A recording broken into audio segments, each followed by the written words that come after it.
everybody.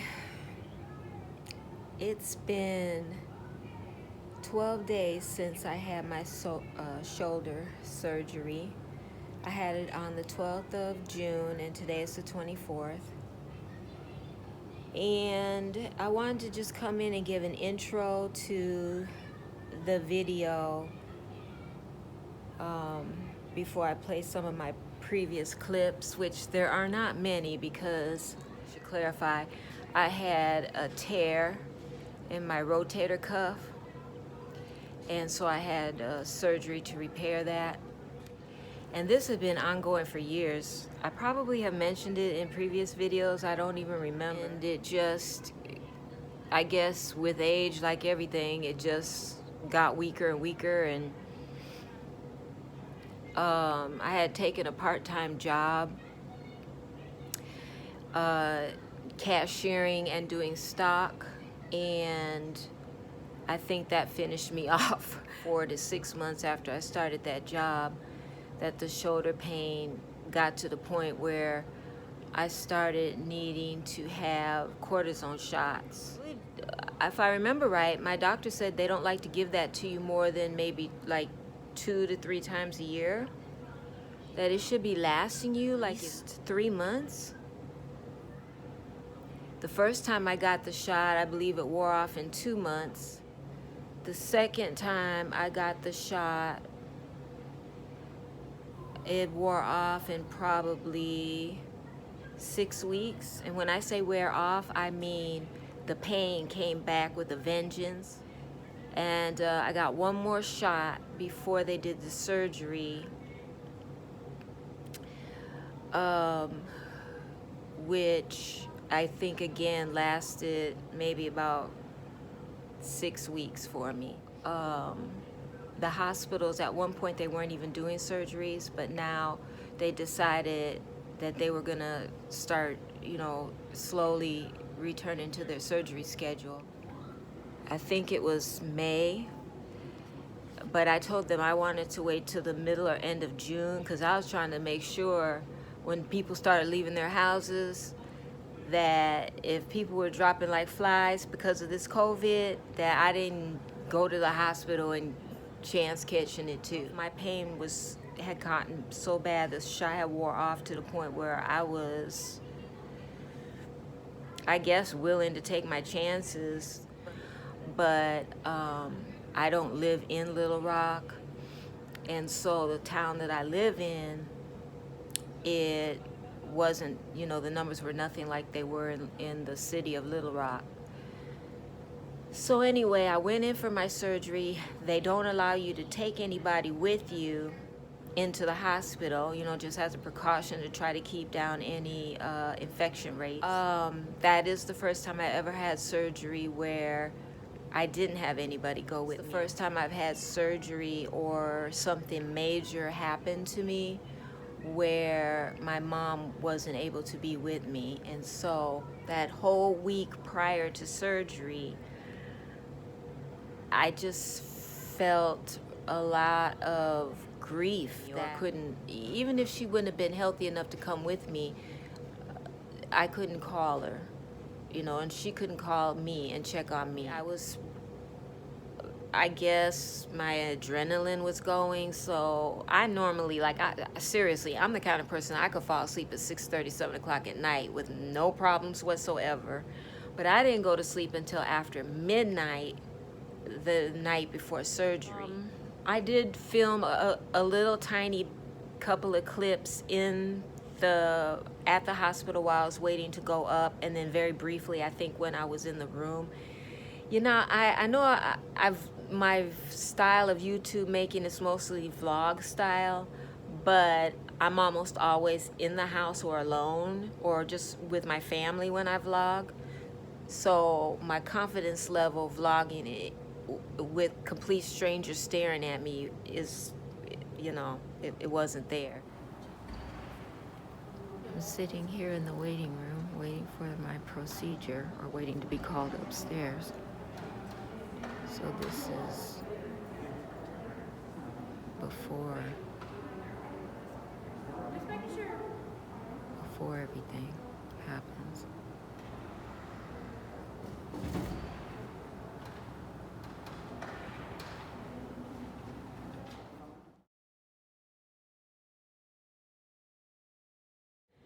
But the nurse that I had prior to surgery was really nice. It felt weird because I had my mask on the whole time, and she had her mask on, and it was it was sort of this anonymous feeling, like dealing with people but not really being able to see them. I don't know, I didn't like that. She did act friendly, but it felt really impersonal. But I understand, we have to protect ourselves right now. The doctors and nurses have a hard time getting blood from me when they put a needle in. I have small veins. They tend to move around when they try to poke me. And I have to be really careful to not get dehydrated because I can easily get dehydrated. Well, I was really careful that whole week prior to surgery. I was drinking lots and lots and lots of water. But don't you know, I guess my veins were scared, because when they started trying to put a IV in me, they had to stick me 5 times. The anesthesiologist had to come in and do it. The nurse tried 3 times. Somewhere in the area of my pointer finger. And you would think I have a lot of veins, right? Because my veins really show through on my hands. And you would think that I have plenty of veins to choose from because you can see them. But apparently those aren't the veins that they want. The anesthesiologist came in, and on his second try, he got it over that. It was kind of like he was giving me the option, do I want to have a nerve block or not? Yes, I did. Because I suspected my nerves were going to hurt, because prior to the surgery, just touching my skin lightly felt nerve sensitive. But from all of the poking that they had to do in my hand to try to get the IV in, it was really getting my adrenaline going, and it was kind of revving up my anxiety. And so I was really trying to talk myself through staying calm.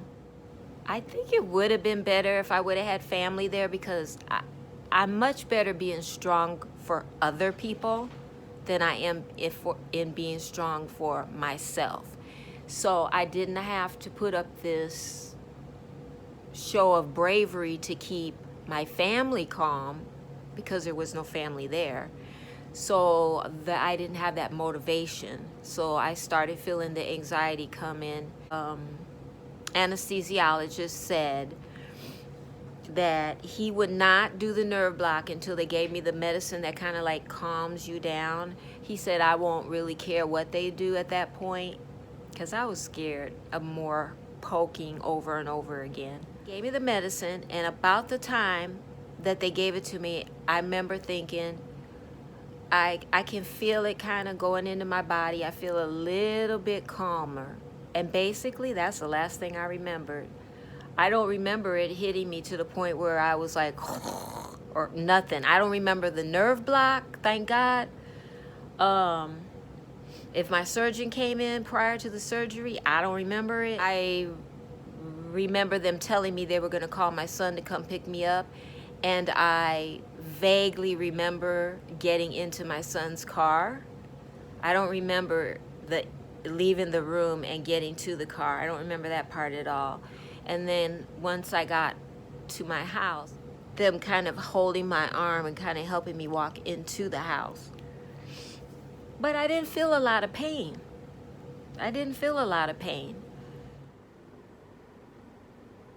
I'm back home, had my surgery.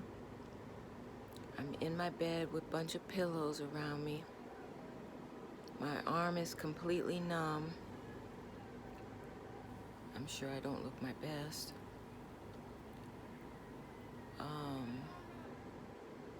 I don't know what it's gonna be like when the numbness wears off. One of my friends made me a delicious chicken ginger soup that, let's see, oh my gosh, it's so good. Life-saving, because I have such a sensitive stomach, so this was unbelievably perfect. got my hair braided because I figured I'm not going to be able to comb my hair anytime soon.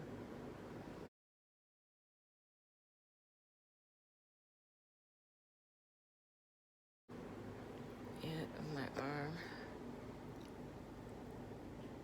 They did not give me a good arm brace like the ones that I saw in the videos that I watched, or people coming in and out of Walmart. It's not long enough for my whole arm, so my hand kind of dangles out of it. Right now I can't move my hand at all because they gave me a nerve block, and I'm a little bit concerned about how I'm gonna feel when the nerve block wears off. But I've started my pain pills, and I will give you updates when I can, so that if anybody is having this type of surgery, they'll have a reference of how they may feel. So anyways, I'll check in with you again later. And that's because I had the nerve block, and my hand, this hand here, because I had it done on my right side, that hand was just hanging there, like lifeless. I literally had no ability to lift it or move it or anything. And in fact, it was hanging so heavily that it was kind of like I had my arm sling on, but it was sort of like touching my stomach area. And I remember thinking, what is that? And looking down and realizing that's my hand. Like my hand, it felt like a man's hand. It was a little bit swollen, and it was extremely heavy, and it didn't seem like my own hand. The nerve block kind of started to wear off a little bit. I would try to move my fingers, and in my mind it felt like my fingers were moving, but when I looked at my hand, nothing was happening. But it was like I could feel this in. Like my brain was telling me my fingers were responding to what I was telling it to do, but visually, there was no response. A bit like when your leg falls asleep and it starts to wake back up again. And when I was to that point, I actually started feeling like my hand looked like my mom's hand when she was in her hospital bed before she passed away. It just looked pale, and I don't know. That just made me feel really connected to her in a sad kind of way. I had thought maybe I would sleep on the oversized chair in my living room the night of the surgery, but I've never really been the type of person who can sit up and sleep. If like say I've been stuck in the airport for 12 hours because my flight got canceled, and I finally got on a flight, and I'd been up for 18 hours or something like that, I can doze off on an airplane like that. But that's how extreme it has to be before I can fall asleep sitting up. I tried laying down in my bed, and because I still had most of the nerve block in there, I was able to do that. It was not comfortable, but it was not painful either. It wasn't until about 1 a.m. in the morning, the night of my surgery, that the nerve block started wearing off. I thought it had wore off all the way, but I was soon to find out that was not the case. But it woke me up out of my sleep, and it was really bad pain.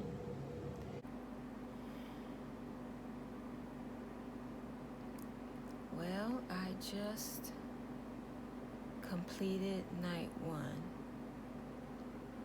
and it was one of the most painful nights I've ever experienced. I think that it's nerve pain, can't lay back. If it touches my back shoulder blade, it hurts. I can't lay on the side. It triggers pain on the top. I can't find a position at all. I even tried sleeping at the kitchen table with pillows on the table. I don't know. I hope it gets better. I'm sure it will. I can move my fingers again. Because when they did the nerve block, I couldn't move my arm at all. My hand just hung there like lifeless. But now I can lift my hand and move my fingers.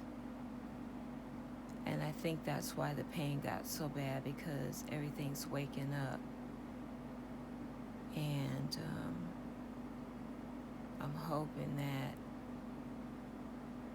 sometime, it's 4:40 in the morning, so I guess we're in the new day.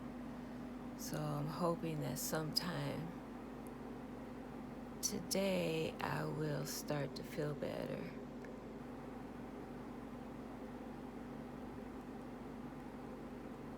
Don't want to scare anybody, but be prepared for night one to be pretty rough.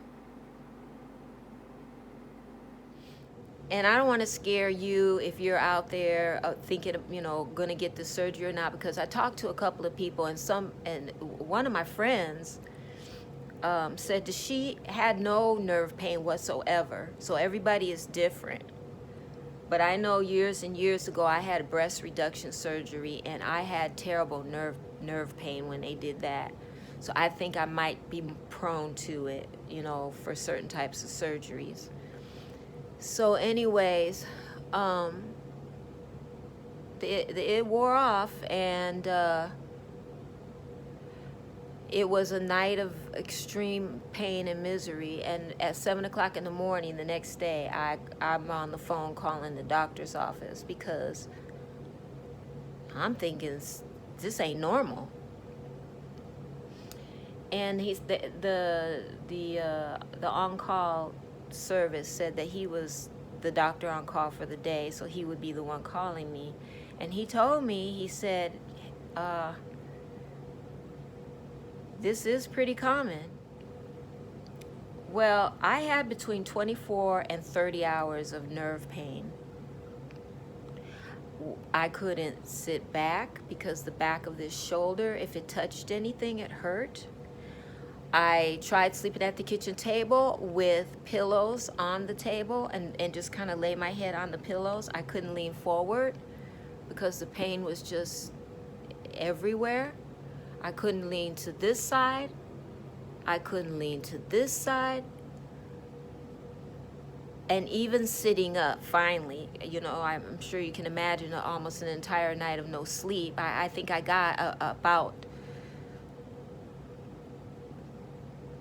2 hours of sleep, maybe. The second night, I think the first night I got a little bit more because I slept a while before the nerve block wore off. But that second night, I only got about 2 hours of sleep.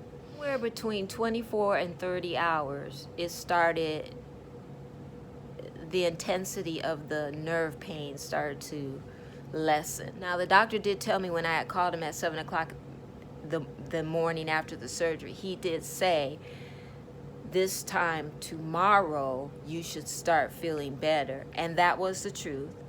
I did start feeling a lessening of the nerve pain, but it was still there enough to where it brought me to tears more than once. And during this, I don't know if it was during the nerve block pain or right after the nerve block pain ended, because I don't have them, it just all seems to roll into one. I pretty much had an emotional breakdown. And my daughter was being my nurse, bless her heart. I want her, my youngest daughter, I should say, because I have two daughters. And I did not want to burden her with the severity of my emotions that I was going through. And so, and I'm the type of person, I don't ask for help a lot. You have to be really, really close to me before, mainly I just ask a family member. So I don't reach out to people a lot. I tell you, I needed the Lord that day, okay? And I needed some people to come and pray over me.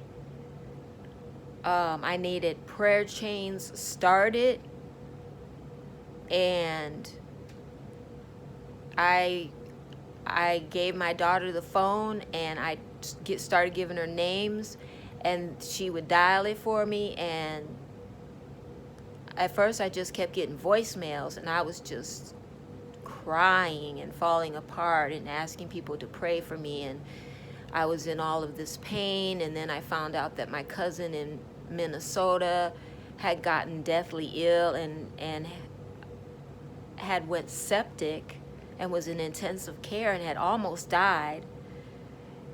And that's family on my mom's side. And I just started missing my mom, everything. It was just too much. It was just too overwhelming. And thank God that God literally sent people to help me. My dear friend Eliza came, and she was the first to arrive, and she prayed over me.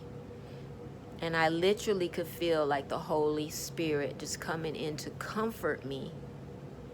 I felt comfort coming into my chest area while she was praying for me. I felt that her prayer was very sincere, and I felt like God was listening, and he was putting comfort into me. Two other friends of mine arrived, and they gathered around, and they said prayers over me as well. And then they all stayed a while, over an hour, and made sure that I was stable, and comfortable. And then I think after they left, I went and took a long nap, because I was very exhausted. And the whole next day, I was just weak. I think because of the emotional breakdown, and the pain, I'm sure had a lot to do with it as well. But even if you're in the best of health, if you go through some traumatic emotion and you have a breakdown, you usually feel pretty wiped out afterwards. I just gave myself permission to feel however I was going to feel. I prayed a lot. I prayed for my cousin, who, by the way, is making a recovery. She's in a rehab facility, and they are helping her to regain the use of her legs, because I think maybe due to whatever virus she had, it just weakened her muscles, because she wasn't able to move for so long. So that lifted my spirits, to hear from her and to know that she's doing better. And I've been praying for her throughout the day. Pray without ceasing. Have more than one gather to pray. The Lord hears us, he listens, and he will answer. And so I've been doing that, and I know that I've got some people praying for her as well. Well, I'm on day 3, and it's a little bit better. The nerve pain that was so out of control yesterday has died down, and now I feel just a little bit on that part of my shoulder right there. Mostly it's just very stiff and sore, but I definitely feel like I'm trying to get better. I ordered a better brace for my arm because what they gave me at the hospital it wasn't long enough to cover my hand and wasn't very substantial. So I got the kind that has the built-in cushion, which I'll show you later. I don't even have it on right now. I have to keep my shoulder covered up because if it gets cold, it aches really bad. But I feel a little bit better today. So coming home from the hospital wasn't so bad, but night 1 into day 2 was a booger. Day 3 is not as bad, but it's still a booger. But it is doable. Not with a smile on your face, but it is doable. Day before yesterday, I went for my checkup for the surgery. And like I'm in the house now and I don't have a brace on or anything. I wear it off and on. If I wear it too long, I get real stiff and it hurts like heck. And the doctor did say it was okay to just kind of let my arm hang straight, you know, for a little while, so that, because it locks up. I'm telling you, when it locks up. Now, the upper part of my arm, I can move, okay? I can move that. And I don't have a lot of grip strength, but I can move it. I've got use of it. But the part that requires my biceps, it's more connected to this area. I can't lift from the elbow up, I can't use that muscle to lift. I can use from the elbow down, but I can't use the elbow up. I have to literally use my other arm to help me raise myself, and then it's only a little bit. If I put too much pressure on that shoulder, it tells me to cut that mess out. But the scar looks good. I'll show you my scar, but I'll warn you first, because if you're like, it's not disgusting or anything, but you know, if you're the queasy type, that might make you scary. So let's see if I can hold. I couldn't find my phone thing. So I'm literally holding the phone with my surgery hand. I can handle the weight of the phone. I can't do much more than that. And then here, let's see. Ava, I think I'm gonna need your help. I'm gonna need Ava's help because I can't go off to the side and hold that phone too. So just stand right over here. And so there's the scar. Now I got scars to add to my stretch marks. Maybe I'll get a tattoo, who knows. But that's it. It doesn't feel bad to touch it. I think it has some of that dissolving stitching in it, and that's the darker parts. So I think those will dissolve on their own. But the pain has improved significantly. This morning I was able to put my hair, as long as I leaned all the way forward, so to the point where this hand, because I can lift this hand about this high. So if I lean all the way down to where my top of my head is down to my knee area today, not yesterday, not the day before, today I was able to put a rubber band around my hair. Now, as you can see, my daughter and I have very different type of hair. And she doesn't have experience, you know, styling African American hair, but she gave it her best shot, and I walked her through, you know, she washed my hair for me, detangled it, we parted it down the middle, and she put 2 braids in it, and I left it like that for several, couple days. Then I brushed it out and rebraided it until I could get myself semi to the point where I could try to do something. So this is sort of like a crazy messy bun, but I did it all by myself, so that's a good thing. I would say to anybody who's gonna have this surgery, it is a good idea to do a little research if you can handle it. I watched the surgery online on YouTube.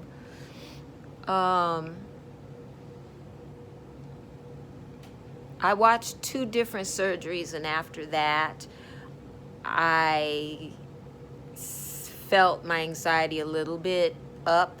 So I said, okay, well, I've got the information I needed. There's no sense in drowning myself in all these surgery videos if it's going to do the opposite of empower me and calm me. So I stopped watching those. But then I found a few people who did some recovery videos, and most of the people seemed like they did one video when they came home and then didn't come back again for a week. And now I understand why. But everybody is different. Everybody has their pain tolerance. I actually think that I have a high tolerance for pain because I do have fibromyalgia, and I did go. My surgeon said he couldn't believe I went so long with my shoulder as bad as it was. So I have always believed I have a high tolerance for pain. I complain about pain, but I have a high tolerance for pain. But I think where I differentiate is I don't have a high tolerance for nerve pain. And so maybe somebody else, wouldn't be affected by the nerve pain as strong as I was. Plus, having the surgery and taking the pain medications, I wasn't able to stay as on track with my anxiety medication as I normally would. And I think that was working against me as well. I think it was just a combination of a lot of things. I'm older.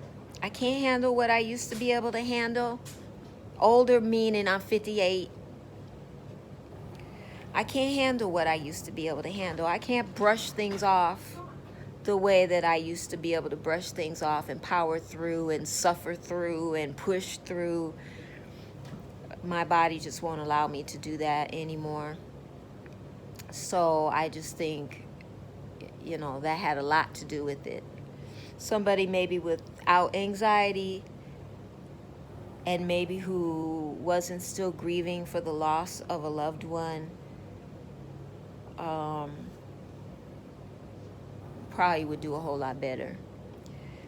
So I'll include the couple of clips that I made, and I'm not looking my best, but that's not as important as just kind of putting some information out there for people, because there was plenty of talk about people saying they were in pain, but nobody really mentioned in the videos that I saw nerve pain. A disclaimer on this, because I feel like I should have been meditating the week before. I mean, I pray, but I should have been really praying, okay? I should have been like, put my mind in Rocky mode and got it all together, so I was mentally prepared to deal with nerve pain. I wasn't mentally prepared. They're gonna start sending me to physical therapy, so for sure I'll give you an update when that happens. But right now I think I'm as good as I'm gonna get without being completely recovered, and it's gonna take approximately 6 weeks for the tendons to really fully attach to the bone. Like they sew it on there some kind of way, and it takes about 3 weeks for it to start to stick to the bone, and then after 6 weeks it's kind of like attached. And I think that's when they'll start doing the strength training therapy for me. In the next week I am going to do some very light therapy, and it's probably just going to be like squeezing balls or something like that. And so I'll give you an update on that. I have one tip. get yourself a good nurse. Yeah, Ava was my nurse, and Ava has a desire to be a nurse when she grows up. And so she takes that job very serious. She nursed her Aunt Becca as well when she had knee surgery. And I strongly suggest, if you have a friend or a family member, or you got buku money and you can hire yourself a day nurse, do so. At least for the first 3 days. Minimum. You need somebody there with you. I'm a pretty independent person. I use the bathroom by myself and all of that, but it's just good. It's really, really good to have someone writing down the times that you take your pain meds, because I was only supposed to be taking them every 4 hours.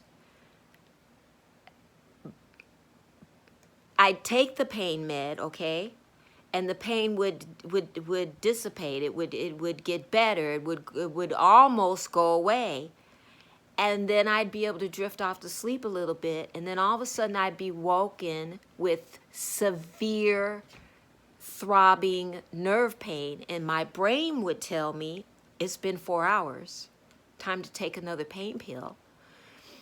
And I didn't realize that I was really taking these pain pills about every 2 hours, maybe 3 hours. And so, somehow or another, I realized, well, we counted the pills is what we did. Called your doctor to ask him if you can. Yeah, I called my doctor's office to ask for more. I said, I only have enough for 1 day. And they were like, well, we gave you enough for a whole week. Yeah, they gave you 40 and you ended up using 35 in 4 days. Yeah, I used 35 in 4 days. I don't like things like that, because I don't like to not have control over my faculties. But my nerve pain was so severe that I think I was taking the nerve pill, the pain pill, about every 2 hours without realizing it. And so, and that kind of scared me, because I really did not realize I was doing that. And so, you know, I'm thinking to myself, I'm an adult, and therefore I should be in charge of my pain medication. But after that happened, I felt that my daughter might be a better supervisor of that. So she would, we didn't keep the pills next to my side of the bed anymore. We kept them on the other side of the bedroom. And she wrote down in a book, she kept a log in her nurse journal, and she wrote down when I would take a pill. And then if I felt like my pain was too bad, I would ask her, has it been 4 hours yet? And she would let me know, no, you still got like 2.5 more hours to go. And I couldn't believe it. I couldn't believe it, because it would feel as if that pill wore off, because it's certainly been 4+ hours. So it's a good idea for you to have somebody with you that can keep track of that stuff, unless you're one of those really strong-willed, hardcore disciplined people. But when nerve pain hits me, I am not that girl. Okay, I'm not disciplined like that. All I know is I feel like I'm 3 minutes away from birthing a baby. Okay, give me some pain meds. That's exactly how it felt. Like somebody pulled a tooth out my mouth without any Novocaine or nothing. That's how it felt. So, but with that being said, again, a lot of it had to do with me, my personality type, my medical issues, my emotional trials that I've experienced in the last couple of years, you know, grieving for my mom and stuff like that. So I do believe all of those things play a hand in how we react to stuff. But so that's it for now, for today. Thank you so much for checking in. I see I've been talking for quite a while, so I don't know if I'll edit this down or just kind of leave it raw and unedited, and you can just decide for yourself if you want to hear my story of my surgery or it's just boring to you. I'm determined I'm going to regain the strength in my arm. I'm ready to do more DIYs. I want to tackle my kitchen table and make it look like a farm table. Stain the top, paint the bottom, paint the chairs. Putting the house up for sale was put on hold when the pandemic hit. I feel like my entire life was put on hold when the pandemic hit. And it's kind of still on hold right now because this is going to be a rather slow recovery for this shoulder. But that's okay. It's giving me time to reflect. It's definitely giving me time to grow in my faith. And it's taught me a lesson. It's not a bad thing to reach out to people for help. If you ask, they will come.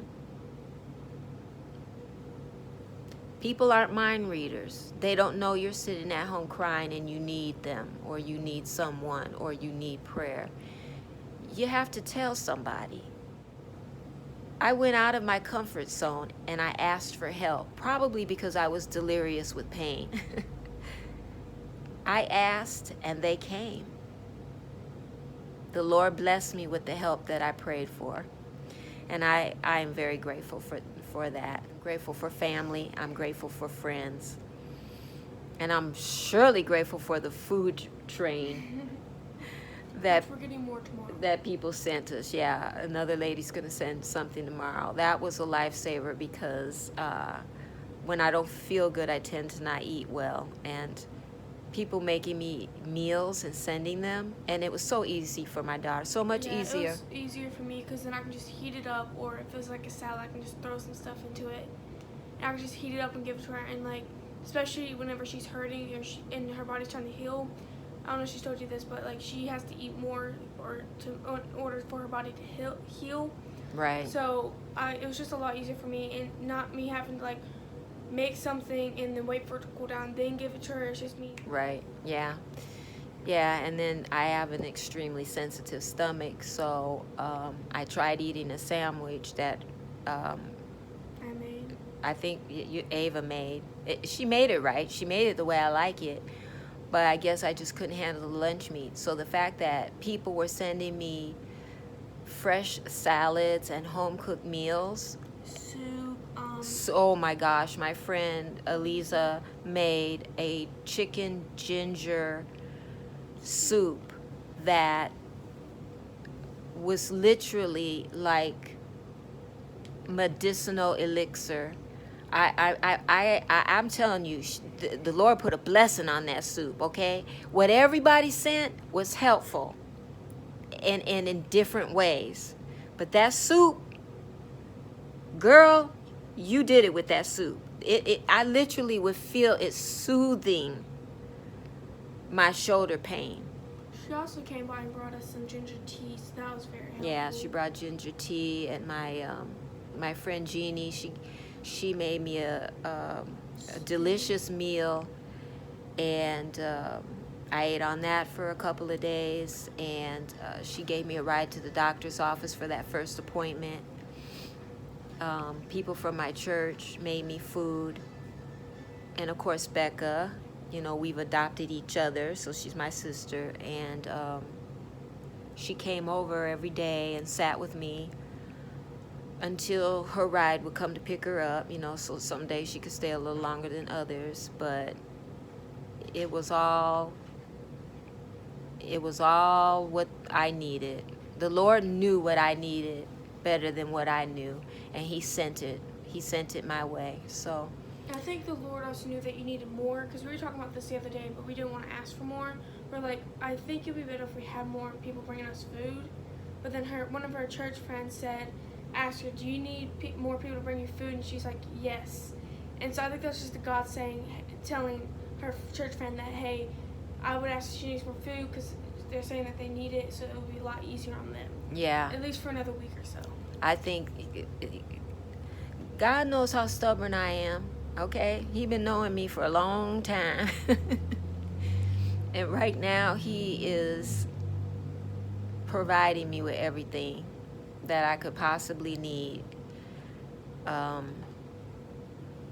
to get through this. So, but anyways, I love you guys. Thanks for tuning in, and I will be back soon. Okay, bye-bye. Bye.